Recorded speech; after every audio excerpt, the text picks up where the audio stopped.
তৃতীয় সেটটা রয়েছে কত নম্বর পাতায় বললাম? 108 নম্বর পাতায়। প্রথম সেটটা 57 নম্বর পেজে রয়েছে, দ্বিতীয় সেটটা রয়েছে 87 নম্বর পেজে, আর তৃতীয় সেটটা রয়েছে 108 নম্বর পেজে। ঠিক আছে, তো 108 নম্বর পেজে যে প্রথম যে প্রশ্নটা আছে ক বিভাগের, ক বিভাগ মানে কি সবটা এমসিকিউ থাকবে, তাই তো? ক বিভাগের যে প্রশ্নগুলো সবটা হচ্ছে মাল্টিপল চয়েস কোশ্চেন। 4টি বিকল্পের মধ্যে সঠিক যে বিকল্পটা সেটা বেছে নিয়ে লিখতে হবে। পূর্ণ বাক্যে লেখার কোনো প্রয়োজন নেই, সময় অপচয় করার কোনো দরকার নেই 1 মার্কের প্রশ্নগুলোতে। ঠিক আছে, এটা মাথায় রাখবি। প্রথম যে প্রশ্নটা আছে 1 মাশরুম রক, নাম শুনেছিস তো নাকি? কিরে মাশরুম রক? মরুভূমিতে কোনো টিলা অবস্থান করলে এবং টিলার ওপর দিকে কঠিন শিলা, নিচের দিকে কোমল শিলা অবস্থান করলে বায়ুর ক্ষয় কার্যের ফলে নিচের অংশ সরু হয়ে যায় এবং উপরের অংশটা ব্যাঙের ছাতার ন্যায় অবস্থান করে। এই ধরনের ভূমিরূপকে বলা হয় মাশরুম রক বা গৌর বা গারা। ঠিক আছে, এখানে অপশান দিয়েছে 4টা। এই মাশরুম রক ভূমিরূপটি হলো গৌর, বারখান, ইয়ারদাং, যুগান। আর উত্তর বলার কোনো প্রয়োজনই নেই, আমি অলরেডি ব্যাখ্যা করে দিলাম। নেক্সট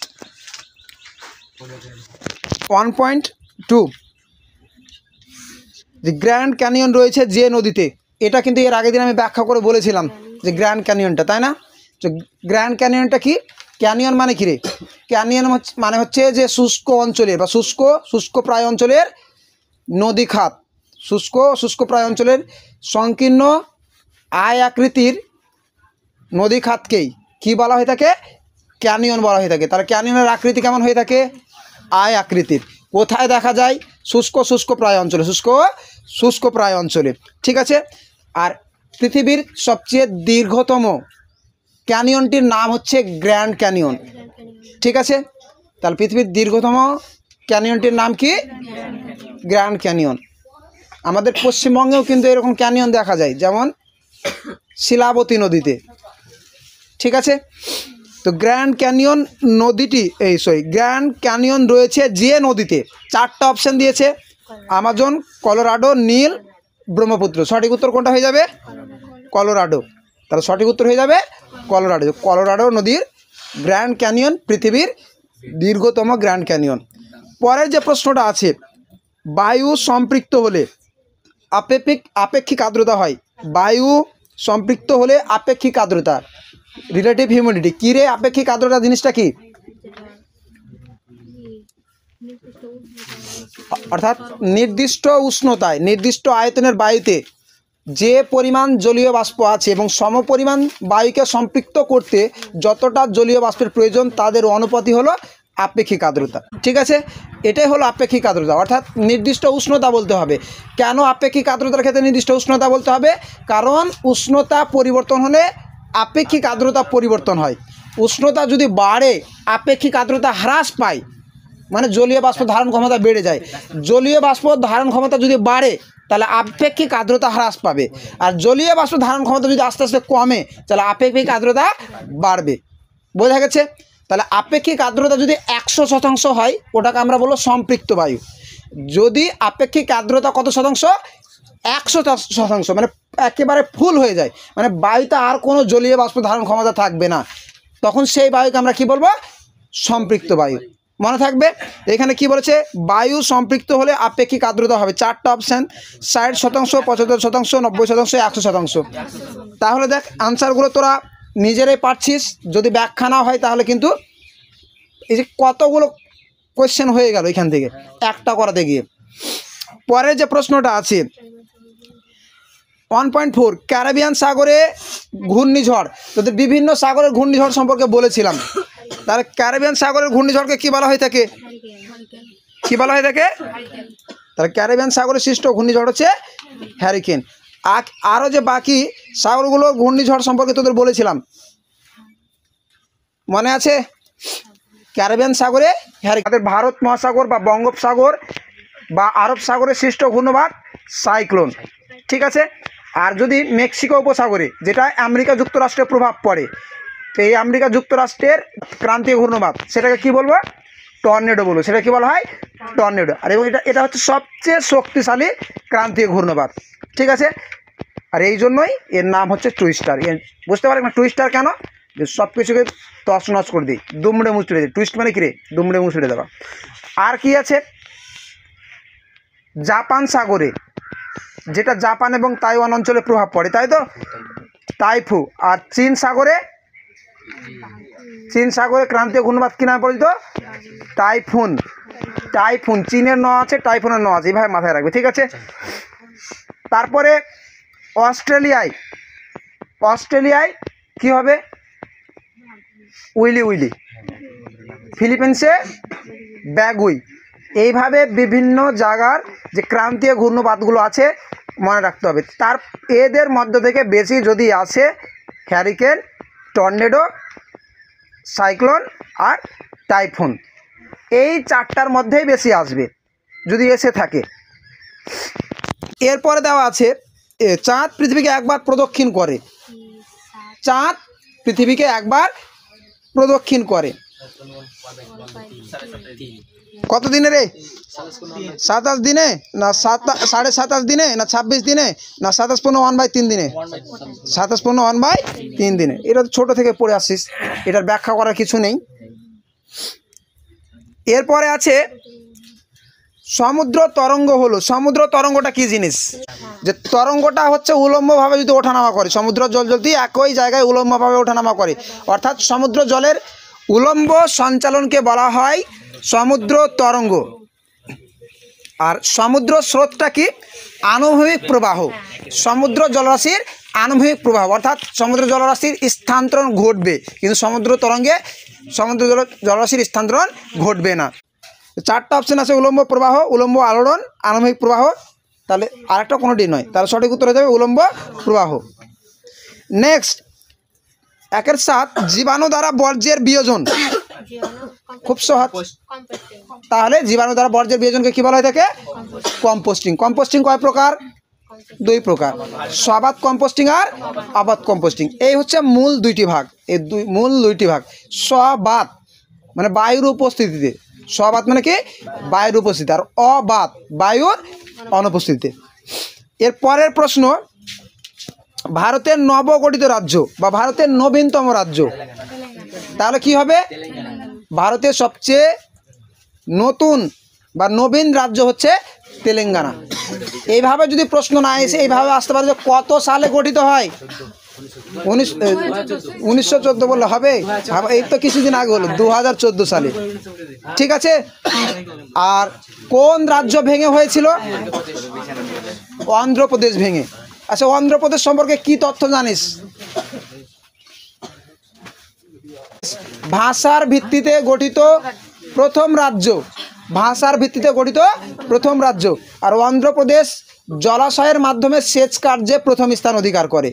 কিসের মাধ্যমে? জলাশয়ের মাধ্যমে। এই দুটো পয়েন্ট কিন্তু মাথায় রাখতে হবে। তাছাড়া আর একটা ইম্পর্টেন্ট পয়েন্ট আছে, বিশাখাপত্তনম। কোথায় আছে রে? অন্ধ্রপ্রদেশে। এটা পূর্ব ভারতের বৃহত্তম স্বাভাবিক পোতাশয়যুক্ত বন্দর, স্বাভাবিক পোতাশয়যুক্ত বন্দর, ঠিক আছে। আর যদি বলা হয় পূর্ব ভারতের বৃহত্তম বন্দর, তাহলে কি হবে? হলদিয়া। আর হলদিয়া আর কলকাতা দুটো হচ্ছে নদী বন্দর। হলদিয়া আর কলকাতা হচ্ছে নদী বন্দর। হলদিয়ার কথা জানিস, কলকাতার পরিপূরক বন্দর বলা হয় বা সহায়ক বন্দর বলা হয়। এর পরের প্রশ্ন,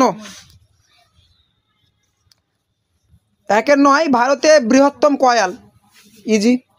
কয়াল কি জিনিস রে? এগুলো হচ্ছে উপহ্রদ বা লেগুন। কয়াল হচ্ছে উপহ্রদ বা লেগুন। তবে কোথায় কয়াল বলা হয়? মালাবার উপকূলে। মালাবার উপকূলের উপহ্রদগুলিকে কি বলা হয়ে থাকে? কয়াল বলা হয়ে থাকে। একটা অপশন আছে ভেম্বনাথ, কলেরু, পলিকট, চিল্কা। কোনটা হবে? ভেম্বনাথ। তাহলে কি হয়ে যাবে? ভেম্বনাথ। মালাবার উপকূল, কেরালার উপকূল। ম্যাপ পয়েন্টিংটা দেখেছিস কেরালা কোথায় আছে? ওই কেরালার উপকূলকে বলা হয় মালাবার উপকূল। আর মালাবার উপকূলের উপহ্রদ বা লেগুনগুলিকে স্থানীয় ভাষায় কি বলা হয়ে থাকে? কয়াল বলা হয়ে থাকে। তো ভারতের বৃহত্তম কয়াল হচ্ছে ভেম্বনাথ কয়াল। এগুলো ছাড়া আর কি আছে? অষ্টমদী আছে, পনমদী আছে, উল্লেখযোগ্য কয়াল, ঠিক আছে। এবার আরেকটা জিনিস মাথায় রাখতে পারিস যে এই মালাবার উপকূলের যে বালিয়াড়ি আছে না, ওটাকে কি বলা হয়? থেরিস বা টেরিস। কি বলা হয়ে থাকে? থেরিস বা টেরিস বলা হয়ে থাকে। এটাও কিন্তু মাথায় রাখতে হবে, ঠিক আছে। এর পরের প্রশ্ন, তাহলে কয়েরটা হবে ভীমনাথ কয়াল। এরপর সুন্দরী গাছ জন্মায়, খুবই সহজ, যে চিরহরিত অরণ্যে, সরলবর্গীয় অরণ্যে, পর্ণমোচী অরণ্যে, ম্যানগ্রোভ অরণ্যে। ম্যানগ্রোভ অরণ্যে, তাহলে ম্যানগ্রোভ অরণ্যটা কী রে? ম্যানগ্রোভ অরণ্যটা কি? যে সমুদ্রের উপকূলবর্তী অঞ্চলে বা সমুদ্রের উপকূলে লবণাক্ত মাটিতে যেসব উদ্ভিদ জন্মায় তাদেরকে কি বলা হয়? ম্যানগ্রোভ। আর উদ্ভিদগুলোর নামও মনে রাখতে হবে, সুন্দরী, গরান, গোলপাতা, হোগলা, গিলে পাতাও আছে, আর কি আছে? গেওয়া আছে, তারপরে কেয়া গাছ আছে। তো এই ম্যানগ্রোভ গরানের কি গুরুত্ব আছে?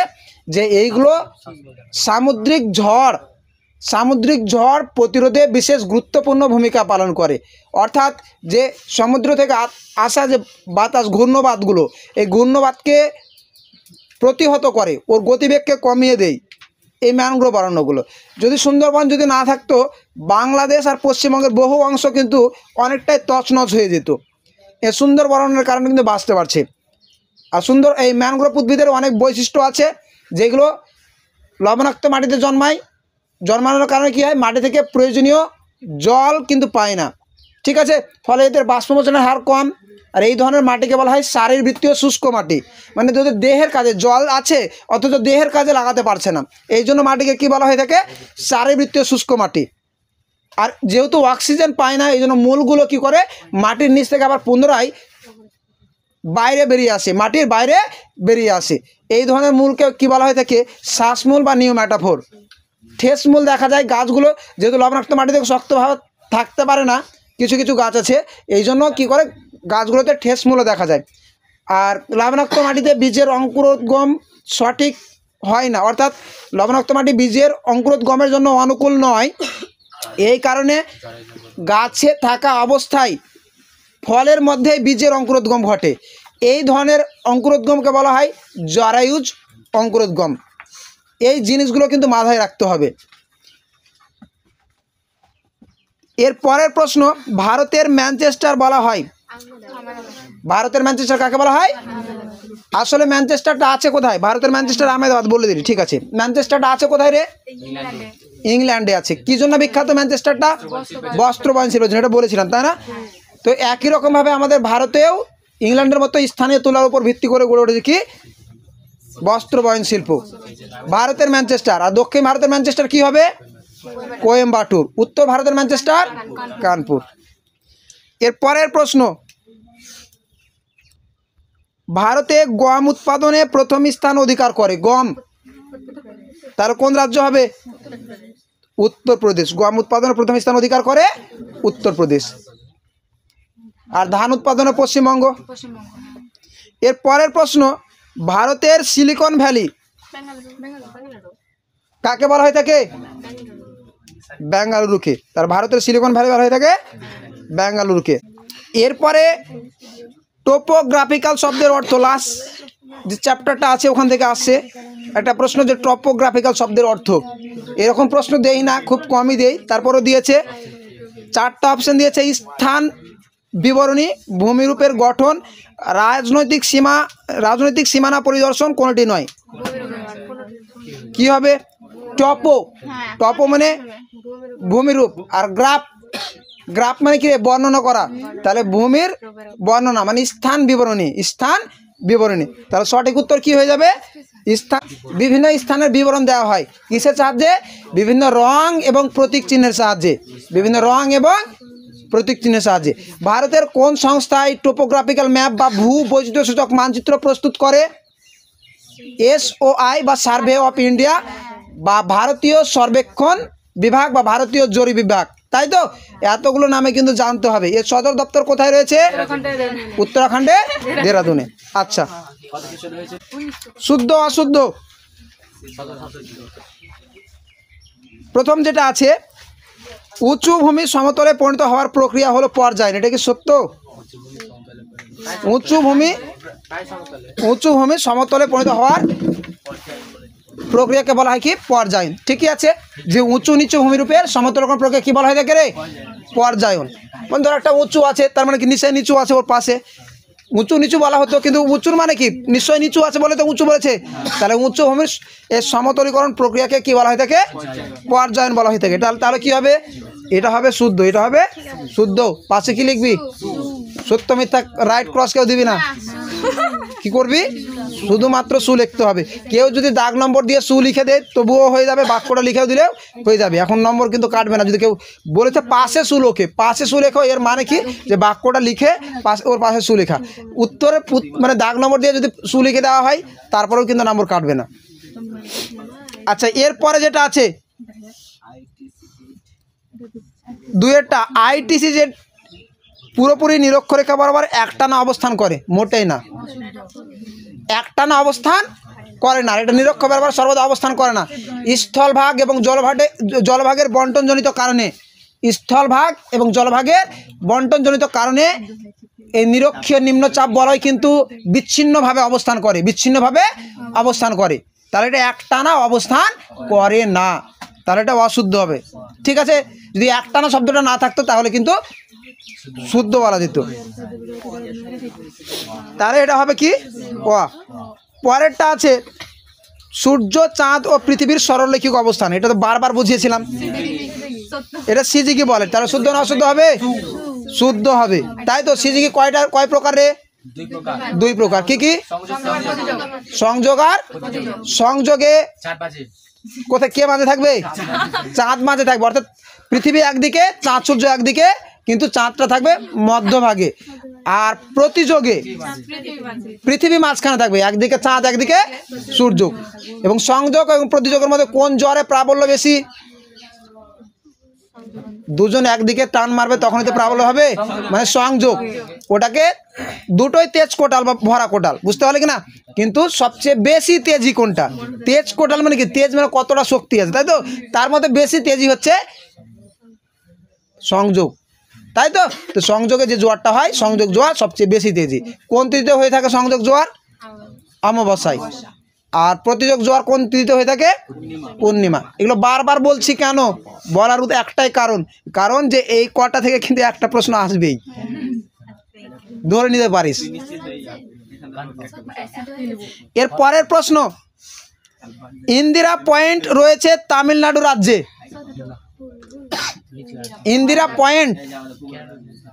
ইন্দিরা পয়েন্ট রয়েছে তামিলনাড়ু রাজ্যে, এটা কি ঠিক? কি মনে হয়? ইন্দিরা পয়েন্ট এটা কি ভারতের দক্ষিণতম স্থলবিন্দু, তাই তো? এটা কি তামিলনাড়ু রাজ্যে রয়েছে? না। এটা কোথায় রয়েছে? আমার নিকোবর দ্বীপপুঞ্জের নিকোবর, তাদের গ্রেট নিকোবরের দক্ষিণ ভাগে, একেবারে গ্রেট নিকোবর, যেটাকে পিক মিলিয়ন পয়েন্ট বলা হয়ে থাকে। যেটা কি বলা হয়ে থাকে? Pygmalion Point. পূর্বে যার নাম ছিল Pygmalion Point, Indira Point. তাহলে এটা কোথায়? আন্দামান নিকোবর দ্বীপপুঞ্জ। কোথায়? তামিলনাড়ু, তাই তো? তাহলে এটা কী হবে? অশুদ্ধ। পরেরটা যেটা আছে, চিত্তরঞ্জন লোকোমোটিভ ওয়ার্কস বারাণসীতে অবস্থিত। চিত্তরঞ্জন বারাণসীতে কবে গেল? চিত্তরঞ্জন তো আমাদের পশ্চিমবঙ্গে অবস্থিত, ঠিক কি না? তার এটা কি হয়ে যাবে? অশুদ্ধ। আচ্ছা, চিত্তরঞ্জন লোকোমোটিভ এটা কি? ইঞ্জিনিয়ারিং শিল্প কেন্দ্র, তাই তো? ইঞ্জিনিয়ারিং মানে কি? রেল ইঞ্জিন নির্মাণ কেন্দ্র, তাই তো? তাই এখানে রেল ইঞ্জিন নির্মাণ করা হয়। রেল ইঞ্জিন মানে এটা ইঞ্জিনিয়ারিং শিল্প কেন্দ্র। যদি বলে ভারতের একটি রেল ইঞ্জিন নির্মাণ কেন্দ্র, চিত্তরঞ্জন দিতে পারিস, বা ভারতের একটি ইঞ্জিনিয়ারিং শিল্প, চিত্তরঞ্জন দিতে পারিস। ইঞ্জিনিয়ারিং কোনগুলো? এই যে মোটর গাড়ি হোক, রেল ইঞ্জিন হোক, কিংবা জাহাজ নির্মাণ হোক, বা এই যে বাইক তৈরির কারখানা হোক, এগুলো মানে কেন্দ্রগুলো হোক, এগুলো হচ্ছে কি? ইঞ্জিনিয়ারিং শিল্প কেন্দ্র। এগুলো হচ্ছে ইঞ্জিনিয়ারিং শিল্প কেন্দ্র, ঠিক আছে? এরপরে দেওয়া আছে যে ট্র্যাপ শব্দের অর্থ সোপান। ট্র্যাপ শব্দের অর্থ সোপান। ট্র্যাপ মানে হচ্ছে সিঁড়ির ধাপ। সিঁড়ির ধাপ মানে কি রে? সোপান। এই সোপান মানে কি? সিঁড়ির ধাপ। ওটা কি বলা হয়ে থাকে? সোপান। সোপান আর সিঁড়ির ধাপ একই জিনিস। তাহলে ট্র্যাপ শব্দের অর্থ সোপান। তাহলে শুদ্ধ না অশুদ্ধ হবে? শুদ্ধ। এরপরে দেওয়া আছে দেখ, সার্ভে অফ ইন্ডিয়ার সদর দপ্তর। এটা কি বলার প্রয়োজন আছে? দেরাদুনে। এটা শুদ্ধ না অশুদ্ধ হবে রে? শুদ্ধ হবে। এ তাহলে শুদ্ধ হবে। এরপরে আছে উপযুক্ত শব্দ বসিয়ে শূন্যস্থান পূরণ। ভুল। পৃথিবীর বৃহত্তম মরুভূমিটি ড্যাশ মহাদেশে অবস্থিত। কোন মহাদেশে অবস্থিত রে? কোন মহাদেশে? পৃথিবীর বৃহত্তম মরুভূমি কোনটা রে? সাহারা। তো সাহারা কি এশিয়াতে আছে? আফ্রিকা কোন মহাদেশে আছে রে? আফ্রিকা। এইটুকু যদি না জানিস তাহলে হবে যে আফ্রিকার সাহারা পৃথিবীর বৃহত্তম মরুভূমি। আফ্রিকার উল্লেখযোগ্য দুটো মরুভূমির নাম কি রে? সাহারা, কালাহারি, নামিব, এগুলো হচ্ছে উল্লেখযোগ্য মরুভূমি। আফ্রিকার উল্লেখযোগ্য মরুভূমি সাহারা, কালাহারি, নামিব। ঠিক আছে। দক্ষিণ আমেরিকার দুটো মরুভূমির নাম বলতো।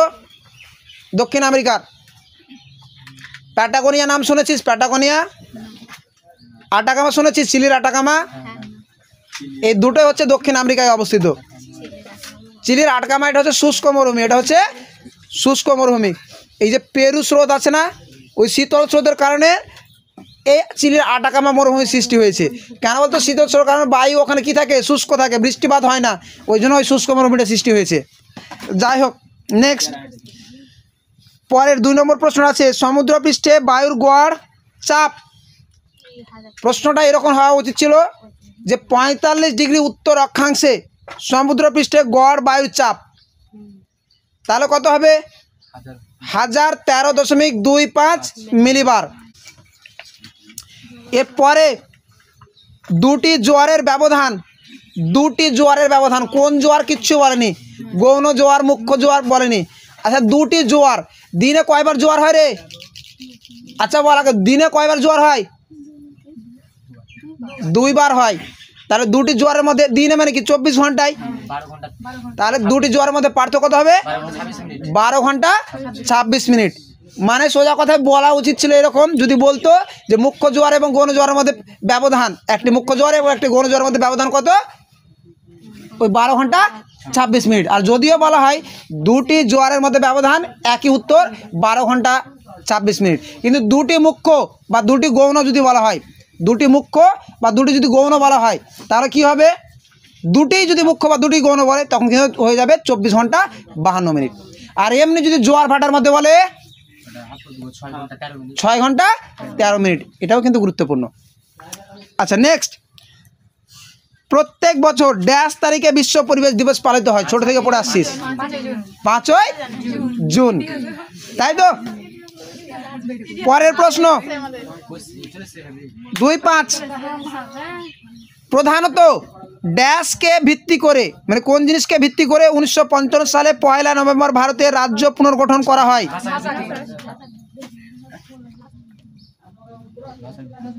কিসের ভিত্তিতে রে?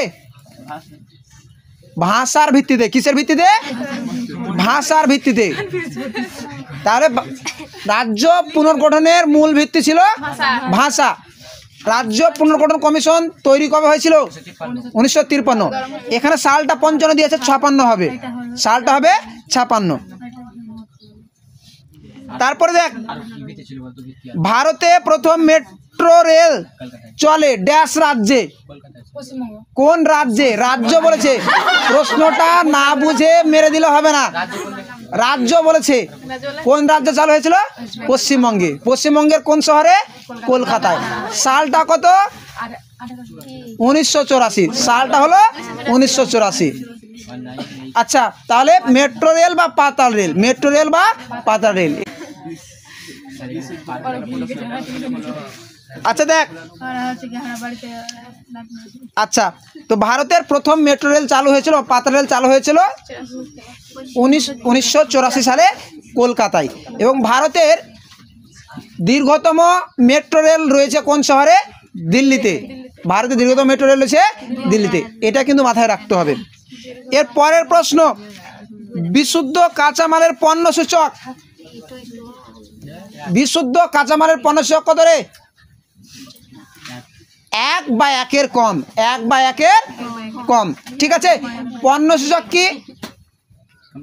উৎপাদিত দ্রব্যের ওজন ডিভাইডেড বাই কাঁচামালের ওজন। অর্থাৎ উৎপাদিত দ্রব্যের ওজন এবং কাঁচামালের ওজনের অনুপাতকে বলা হয় কি? পণ্য সূচক। যদি কাঁচামালের ওজন যত বেশি হবে আর দ্রব্যের ওজন যত কম হবে, পণ্য সূচক বাড়বে, মানে অবিশুদ্ধ কাঁচামাল। আর পণ্য সূচক যদি 1 হয়, মানে পণ্য সূচক 1-এর সমান হয় বা তার কম হয়, তাহলে ওটাকে কী বলবো? বিশুদ্ধ কাঁচামাল। ঠিক আছে। তো এই ছিল শূন্য স্থান পূরণ। এরপরে আছে 1-2টি শব্দে পূর্ণ বাক্যে লেখার কোনো প্রয়োজন নেই, লিখে সময় খাওয়ার প্রয়োজন নেই। ঠিক আছে, সময়টা খেতে গেলে কি করবি, বড় প্রশ্নগুলো সুন্দর করে লিখবি। আর ওখানেও বড় প্রশ্ন যে বাড়িয়ে বাড়িয়ে নিজের মতো মন করা করে লিখে দিলে নাম্বার বাড়িয়ে দিবে না, আরও নম্বরটা কেটে নিবে। যথাযথ উত্তর লেখাই হলো সবচেয়ে উত্তম ছাত্রছাত্রীর একটা ভালো লক্ষণ, বুঝতে পারলে কি না, মানে উত্তম লক্ষণ। যদি ভালো নম্বর পেতে চাস যথাযথ লিখতে হবে। যে একটি বা দুটি শব্দে উত্তর দাও, একটি বা দুটি শব্দে উত্তর দাও, তো যেটা উত্তর ওটা লিখলে হবে, পূর্ণ বাক্যে লেখার প্রয়োজন নেই। পৃথিবীর উচ্চতম জলপ্রপাত কোনটা হবে, ভেনেজুয়েলার কি ওরিনোকোর একটা উপনদী আছে চুরন, ওই নদীতে অবস্থিত রয়েছে কি অ্যাঞ্জেল জলপ্রপাত। কোন জলপ্রপাত, অ্যাঞ্জেল, সাল্টো অ্যাঞ্জেল। তাহলে সাল্টো অ্যাঞ্জেল হচ্ছে পৃথিবীর উচ্চতম জলপ্রপাত। আর ভারতের উচ্চতম জলপ্রপাত, ভারতের উচ্চতম জলপ্রপাতের নাম কি রে, কল, চিত্রকূট না, ভারতের উচ্চতম জলপ্রপাত হচ্ছে কুঞ্চিকল। কোন নদীতে রয়েছে, ভারাহি নদীতে। কোন নদীতে রয়েছে, ভারাহি নদীতে। আর চিত্রকূট এটা রয়েছে ছত্তিশগড় রাজ্যের ইন্দ্রাবতী নদীতে, ছত্তিশগড় রাজ্যের ইন্দ্রাবতী নদীতে, যাকে বলা হয় ভারতের নায়গ্রা। নায়গ্রা জলপ্রপাত রয়েছে সেন্ট লরেন্স নদীতে। পৃথিবীর সুদৃশ্যতম জলপ্রপাত হচ্ছে নায়গ্রা। আরও কয়েকটা জলপ্রপাতের নাম মনে রাখতে হবে, যেমন কপিলধারা ও ধোঁয়াধর। কপিলধারা ও ধোঁয়াধর কোন নদীতে রয়েছে, নর্মদা, দুটোই নর্মদা নদীতে। কোন নদীতে রয়েছে, শিব সমুদ্রম জলপ্রপাত কোন নদীতে রয়েছে, কাবেরী নদীতে। শিব সমুদ্রম জলপ্রপাত কোন নদীতে রয়েছে, কাবেরী নদীতে। তারপর দেখ হাইট শব্দের অর্থ কী রে, হাইট শব্দের অর্থ হচ্ছে বৃষ্টি বা বর্ষণ। নেক্সট, একই স্থানে দিনে কতবার জোয়ার ও কতবার ভাটা হয়, দুইবার জোয়ার দুইবার ভাটা হয়, দুইবার জোয়ার এবং দুইবার ভাটা হয়। এবার এই জোয়ারগুলো দুই প্রকার হবে, একটা হবে গৌণ জোয়ার, একটা হবে মুখ্য জোয়ার। তারপরে প্রশ্ন, বর্জ্য পদার্থ কাকে বলে, যেসব পদার্থ মানুষের কাজে বা ব্যবহারে আসে না, যা পরিবেশের দূষণ ঘটায় বা ঘটাতে পারে, তাদেরকে আমরা কি বলবো, বর্জ্য। এইটুকুই লেখা দিতে পারে 1 মার্কের জন্য। তারপরে আসামে কালবৈশাখীর নাম কি, এটা পারবি। কালবৈশাখী তো আমাদের পশ্চিমবঙ্গে দেখা যায় বৈশাখ মাসে, মার্চ এপ্রিলে, নাকি রে, হ্যাঁ, কোন মাসে, মার্চ এপ্রিলে, ইংলিশে, বাংলায় বৈশাখে, তাই তো। আর এই কালবৈশাখী আসামে কি নামে পরিচিত, বরদই শিলা। কি নামে পরিচিত, বরদই শিলা। তাহলে এই যা বরদই শিলা বা কালবৈশাখী, এটা কি ধরনের বায়ু রে, স্থানীয় বায়ু। এটা কি ধরনের বায়ু, স্থানীয় বায়ু। এরপরে আছে ভারতের প্রবেশ পথ, এটা তো পারবি, প্রবেশ পথ বা প্রবেশদ্বার কাকে বলা হয়, মুম্বাই। কোন বন্দরকে বলা হয়, তার কোন বন্দরকে বলা হয়, মুম্বাই বন্দরকে। এর পরের প্রশ্ন যেটা আছে, আরাবল্লী পর্বতের সর্বোচ্চ শৃঙ্গ, তাহলে আরাবল্লী পর্বতের সর্বোচ্চ শৃঙ্গ হবে গুরু শিখর। আর সাতপুরার ধূপগড়, আর বিন্ধ্যর মানপুর, ছোটনাগপুর মালভূমির পরেশনাথ পাহাড়, নীলগিরির দোদাবেতা, আর আনাইমালাই পর্বতের আনাইমুদি, এটা হচ্ছে পশ্চিমঘাট পর্বতের সর্বোচ্চ। আর পূর্বঘাট পর্বতের জিন্দাগাদা, পূর্বঘাট পর্বতের জিন্দাগাদা। এই কয়েকটা জিনিস কিন্তু মাথায় রাখতে হবে। এরপরে বিএম, বেঞ্চমার্ক। বিএম বলতে কি বোঝায়, এখানে লেখা আছে বিএম, বড় হাতের বিএম, বেঞ্চমার্ক। এটা থাকে ভূ বৈচিত্র্যসূচক মানচিত্রে বা টোপোগ্রাফিক্যাল ম্যাপে। তো যে কোনো স্থানের নির্দিষ্ট উচ্চতাকে বিএম বা বেঞ্চমার্ক বলা হয়। কোনো স্থানের নির্দিষ্ট উচ্চতাকে কী বলা হয়, বিএম বা বেঞ্চমার্ক বলা হয়। এরপর আছে বাম ডান, নাকি না ডান বাম, ও আগে আমি বাম দিক থেকে শুরু করি তো সব কিছু, তো ওই জন্য বাম ডান। আচ্ছা, তো বাম দিক ডান দিক আছে, প্রথমে তো বাম দিকই আছে নাকি, আমরা বলি ডান বাম, কিন্তু প্রথমে তো আছে বাম দিক নাকি, তারপর তো ডান দিক। তো বাম দিকে আছে ইজরো, কান্ডালা, শৈলতকে বৃষ্টিপাত, ড্রামলিন। 4টা অপশন আছে বাম দিকে, ইজরো, কান্ডালা, শৈলতকে বৃষ্টিপাত, ড্রামলিন। এই যে শব্দগুলো বললাম, পরিচিত না অপরিচিত লাগছে? আচ্ছা, এবার ডান দিকে আছে ইজরো, কোনটা হবে? 4টা অপশন বলছি। ইজরো হিমবাহের সঞ্চয় কার্যের সৃষ্টভূমিরূপ, ভারতের রকেট উৎপাদন সংস্থা, ভারতের শুল্কমুক্ত বন্দর, বৃষ্টি ছায়া অঞ্চল কোনটা হবে? ভারতের রকেট উৎক্ষেপণ সংস্থা, তাই তো, বা ভারতের মহাকাশ গবেষণা সংস্থা। সদর দপ্তর কোথায় রয়েছে? এই কর্ণাটকের বেঙ্গালুরুতে।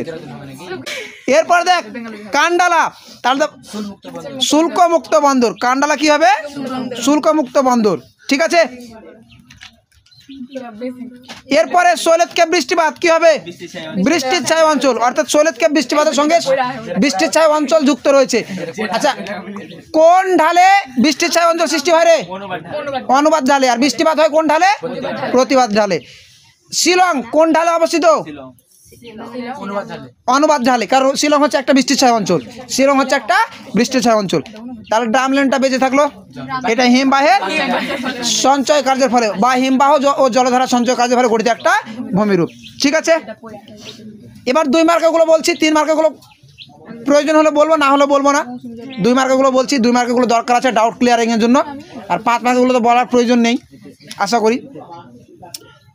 তো 2 মার্কাগুলো আছে জলচক্র। জলচক্রটা কি? যে জল বিভিন্ন অবস্থার মধ্য দিয়ে বায়ুমণ্ডল, ভূপৃষ্ঠ ও বায়ুমণ্ডলের মধ্যে চক্রাকারে আবর্তিত হলে তাকে আমরা কি বলবো? জলচক্র। জল তার বিভিন্ন অবস্থার মধ্য দিয়ে বায়ুমণ্ডল ও ভূপৃষ্ঠের মধ্যে চক্রাকারে আবর্তিত হয়, তখন তাকে কি বলা হয়? জলচক্র। এই জলচক্রের গুরুত্ব কী রে? যে পৃথিবীতে জলের ভারসাম্য বজায় থাকে, তাই তো। এরপরে অথবা দিয়েছে অ্যালবেডো, এটা কিন্তু মাথায় রাখতে হবে। অ্যালবেডো কি? সূর্য থেকে আগত সৌররশ্মির, শর্টকাটে বলতে গেলে কি, সূর্য থেকে আগত সৌরকিরণের 100 ভাগের 35 ভাগ বায়ুমণ্ডল, যেটা বলছি 100 ভাগের 35 ভাগ বা 35% বায়ুমণ্ডল, মেঘ, ধূলিকণা ও ভূপৃষ্ঠ দ্বারা প্রতিফলিত হয়ে সরাসরি মহাশূন্যে ফিরে যায়। এই 35% সৌর কিরণকে বলা হয়ে থাকে অ্যালবেডো।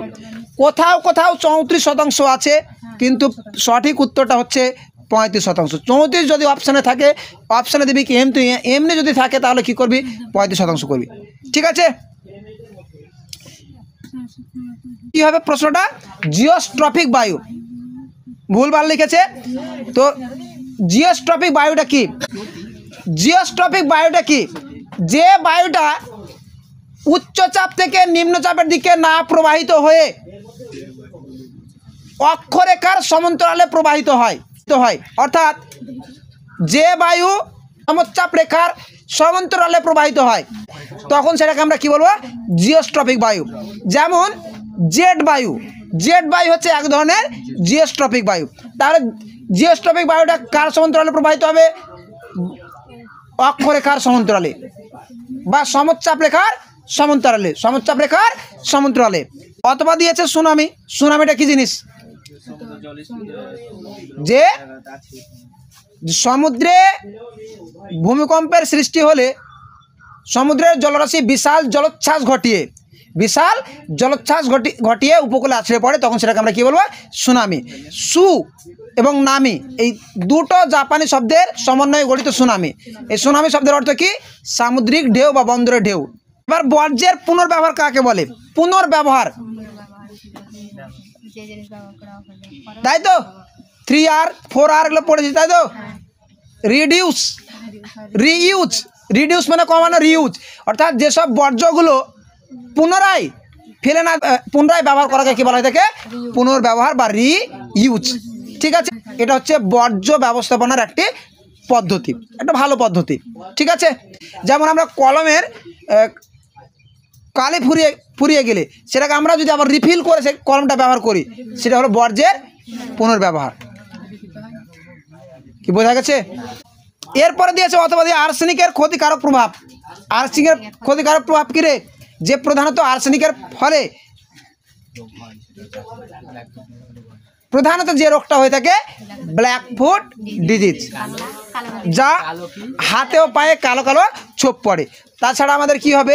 নানান শারীরিক সমস্যা দেখা যায়, পেটের সমস্যা এবং শারীরিক সমস্যা দেখা যায়, আমাদের শরীরের ইমিউনিটি পাওয়ারও কমবে। এরপরে দেখ সবুজ বিপ্লব কাকে বলে। এত 2 মার্কেরগুলো আমি খুব গুরুত্বপূর্ণ দেখতে পাচ্ছি না, তবে জলচক্র, অ্যালবেডো ঠিক আছে, বর্জ্যের পুনর্ব্যবহার ঠিক আছে এই পর্যন্ত। সবুজ বিপ্লব এগুলো কিন্তু আসার মতো প্রশ্ন না। সবুজ বিপ্লবটা কি, যে 1960-এর দশকে কৃষিক্ষেত্রে যে আমূল পরিবর্তন আসে, কৃষি উৎপাদনের ক্ষেত্রে যে আমূল পরিবর্তন আসে সেটাকে বলা হয় কি সবুজ বিপ্লব। ভারতে সবুজ বিপ্লবের সূচনা হয়েছিল গম উৎপাদনকে কেন্দ্র করে, এবং সবুজ বিপ্লবের জনক বলা হয় কি, ভারতের সবুজ বিপ্লব জনক কে রে, ডক্টর এম.এস. স্বামীনাথন। এটা কিন্তু মাথায় রাখতে হবে। তাহলে ভারতের সবুজ বিপ্লবের জনক হচ্ছে ডক্টর এম.এস. স্বামীনাথন। এটা মোটামুটি এগুলো প্রশ্ন, কিন্তু ইম্পর্টেন্ট হচ্ছে দুন। দুন কাকে বলে, তাহলে কি কুমায়ুন হিমালয়ের উপত্যকাকে কী বলা হয় থাকে রে, দুন। কুমায়ুন হিমালয়ের উপত্যকা কী বলা হয় থাকে, দুন। অন্যভাবে বলতে গেলে হিমাচল ও শিবালিক হিমালয়ের মধ্যবর্তী উপত্যকাকে বলা হয় দুন।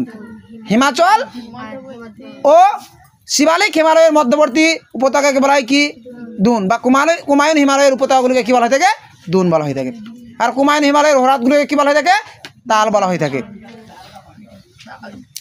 এটা ইম্পর্টেন্ট। এরপর আছে মৌসুমী বিস্ফোরণ, এটাও ইম্পর্টেন্ট।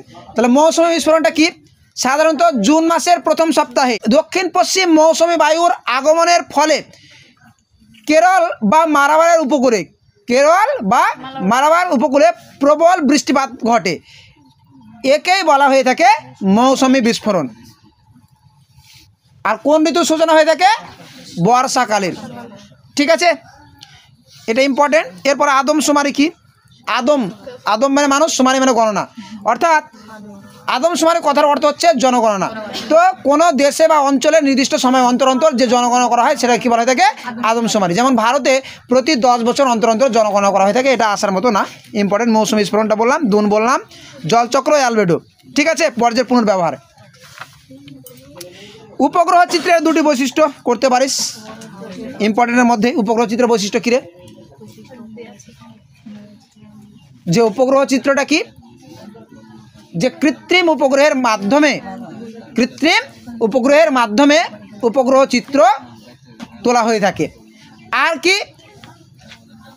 এই কথা না, আর কি বৈশিষ্ট্য, যে উপগ্রহ চিত্রে বিভিন্ন রঙের ব্যবহার করে বিভিন্ন বিষয়গুলিকে বোঝানো হয়ে থাকে, ছদ্ম রং, কী ধরনের রং ব্যবহার করা হয়, ছদ্ম রং। অর্থাৎ উপগ্রহ চিত্রে বিভিন্ন বিষয়কে বোঝানোর জন্য কী ধরনের রং ব্যবহার করে থাকে, ছদ্ম রং, মানে প্রকৃত নয়, অ্যাকচুয়াল না, false colour. FCC, false colour composite, এটাও কিন্তু আসতে পারে যে এফসিসি কি। ঠিক আছে, না প্রকৃত রং। যেমন নদীকে কী রঙে দেখানো হয়ে থাকে রে, নদীকে গাঢ় নীল রঙের বা কালো রঙের, তাই না, বনভূমিকে লাল রঙের। এরপর আছে কালার ব্যান্ড কি, কালার ব্যান্ড এই ধরনের প্রশ্ন আসবেই না। তো কালার ব্যান্ডটা কী জিনিস, যে বিভিন্ন যে রং থাকে উপগ্রহ চিত্রকে বোঝানোর জন্য বিভিন্ন রঙের ব্যবহার করা হয়ে থাকে, ওটাকে বলা হয়ে থাকে রে কালার ব্যান্ড। 3 মার্কের প্রশ্ন ইম্পর্টেন্ট হচ্ছে গ্রীক এবং ক্যানিয়নের পার্থক্য লাস্ট কবে ছিল, এগুলো তো পারবি, ভালো করে নিবি। ওজন স্তরের গুরুত্ব, যে ওজন স্তর কেন গুরুত্বপূর্ণ, মানে ওজন স্তরের গুরুত্ব, এটাও ইম্পর্টেন্ট করে নিবি। যদি না পারিস তো পরে আমাকে বলবি, ব্যাখ্যা করে দেবো এই প্রশ্নগুলো। বর্জ্য ব্যবস্থাপনায় শিক্ষার্থীদের ভূমিকা খুবই গুরুত্বপূর্ণ, তোদের প্রথম থেকে বলে আসছি। পার্থিব বৈশিষ্ট্য অনুযায়ী বর্জ্যের শ্রেণীবিভাগ সংক্ষেপে, এটাও ইম্পর্টেন্ট। অর্থাৎ বর্জ্যের প্রকৃতি অনুযায়ী, মানে কি বর্জ্যের প্রকৃতি অনুযায়ী শ্রেণীবিভাগ, মানে কী কী প্রকৃতি, বিভিন্ন ধরনের বর্জ্যের শ্রেণীবিভাগ, এটাও ইম্পর্টেন্ট। 3 মার্কের প্রশ্নগুলো গুরুত্বপূর্ণ। নর্মদা ও তাপ্তি নদীর মনে বদ্বীপ সৃষ্টি হয় কেন, এটাও ইম্পর্টেন্ট। পেট্রো রসায়ন শিল্পকে কেন উদীয়মান শিল্প বলে, মোটামাটি উদীয়মান মানে কি সানরাইজ, যে এর শিল্পের ভবিষ্যৎ সম্ভাবনা খুব উজ্জ্বল, কারণ পেট্রোরসায়ন শিল্পের বিভিন্ন দ্রব্যের ব্যবহার ক্রমাগত বেড়ে চলেছে, এই জন্য পেট্রোরসায়ন শিল্প কী বলা হয়ে থাকে, উদীয়মান। ভূবৈচিত্র্য মানচিত্রের গুরুত্ব, ভূবৈচিত্র্য মানচিত্র কী কাজে ব্যবহার করে থাকে, জরিপ কার্যে ব্যবহার করা হয়ে থাকে, তাই তো, মানে জমির পরিমাপ করার ক্ষেত্রে। আর কি কাজে, যে প্রতিরক্ষা কাজে ব্যবহার করা হয়ে থাকে, গবেষণার কাজে, শিক্ষা ক্ষেত্রে। এই গুরুত্বগুলো কিন্তু ব্যাখ্যা করে লিখতে হবে। তো এই হলো 3 মার্কের প্রশ্নগুলো। 5 মার্কের প্রশ্ন, হিমবাহের ক্ষয় কার্যের ফলে গঠিত 3টি ভূমিরূপ করতেই হবে। ওটা 3 মার্কে দেওয়া আছে, কিন্তু 2 মার্কে হওয়া উচিত। এরপরে সমুদ্র স্রোত সৃষ্টির কারণ, মোটামাটি ইম্পর্টেন্ট। উষ্ণতার তারতম্যের ভিত্তিতে বায়ুমণ্ডলের স্তর বিন্যাস এবং যে কোনো একটি বা দুটি স্তরের বৈশিষ্ট্য লিখতে বলতে পারে, এটাও ইম্পর্টেন্ট। ঠিক আছে, বিন্যাস করে তারপর বৈশিষ্ট্যগুলো লিখতে হবে। তো সবগুলো স্তরের বৈশিষ্ট্য লিখতে অনেক বড় হয়ে যাবে, একটি বা দুটি দিবে। ঠিক আছে, একটি দিবে, দুটি দিবে না, যদি এসে থাকে দিক। এরপরে আছে কি, চা চাষের অনুকূল প্রাকৃতিক পরিবেশ করতে হবে, এটা ইম্পর্টেন্ট। পূর্ব ও মধ্য ভারতে লৌহ ইস্পাত শিল্প গড়ে ওঠার কারণ, এটাও গুরুত্বপূর্ণ। ভারতে পূর্ব উপকূলের সমভূমি পশ্চিম উপকূলের মধ্যে পার্থক্য, এটাও ইম্পর্টেন্ট। যে ভারতের ভূগোলের যে প্রশ্নগুলো আছে 5 মার্কের, প্রত্যেকটা গুরুত্বপূর্ণ। প্রস্থ বরাবর মানে উত্তর থেকে দক্ষিণে হিমালয়ের শ্রেণীভাগ করে সংক্ষিপ্ত বিবরণ দাও, এই ধরনের প্রশ্ন আসার সম্ভাবনা কম। এটা দৈর্ঘ্য বরাবর একটা আসতে পারে, তারপরে ওটা করে নিবি। প্রস্থ বরাবর 4টা ভাগ আছে, তেথিস হিমালয়, হিমাদ্রি হিমালয়, কুমায়ুন হিমালয় আর শিবালিক হিমালয়, 4টার বৈশিষ্ট্য। এরপরে দেওয়া আছে ম্যাপ পয়েন্টিংয়ে, ম্যাপ পয়েন্টিং আছে বিন্ধ্য পর্বত, ইম্পর্টেন্ট করতে হবে। ভারতের একটি কৃষি উৎপাদক অঞ্চল। নেক্সট কামবে উপসাগর আসার সম্ভাবনা কম, মৌসিনরাম এটা আসতে পারে। লোকটাক হ্রদ মোটামুটি ইম্পর্টেন্ট, কিন্তু মৌসিনরাম এটা আসতে পারে। ভারতের সর্বাধিক বর্ষণসিক্ত স্থান মৌসিনরাম, তার ভারতের সর্বাধিক বর্ষণসিক্ত স্থান কোনটা? মৌসিনরাম। কাবেরী নদী, এটা কৃষ্ণা, গোদাবরী, মহানদী, লুনি, এই 4টা কবি, 4টার মধ্যে একটা আসবে। ঠিক আছে, এরপরে ভারতের একটি ম্যানগ্রোভ অরণ্য, এটা আসতে পারে, বা ভারতের বৃহত্তম ম্যানগ্রোভ অরণ্য সুন্দরবন অঞ্চল, তাই তো। লোহিত মৃত্তিকা অঞ্চল, এই একটি কোন একটা জায়গার বলতে পারে, দক্ষিণ ভারতের, পূর্ব ভারতের, পশ্চিম ভারতের কোনো একটা জায়গা উল্লেখ করলে ঠিক আছে। আর যে কোনো যদি জায়গা না উল্লেখ না, যে কোনো একটা যে জায়গা দিয়ে দক্ষিণ ভারতের দিকে দিয়ে দিবি, কোনো ব্যাপার নেই। এরপর আছে কাশ্মীর উপত্যকা, জম্মু কাশ্মীরের কাশ্মীর উপত্যকা, তাই তো। এরপর আছে পোর্ট ব্লেয়ার, পোর্ট ব্লেয়ার কার রাজধানী? আন্দামান নিকোবর দ্বীপপুঞ্জের রাজধানী। আসলে পারবি, কোথায় আছে। তো এই ছিল পুরো সেট।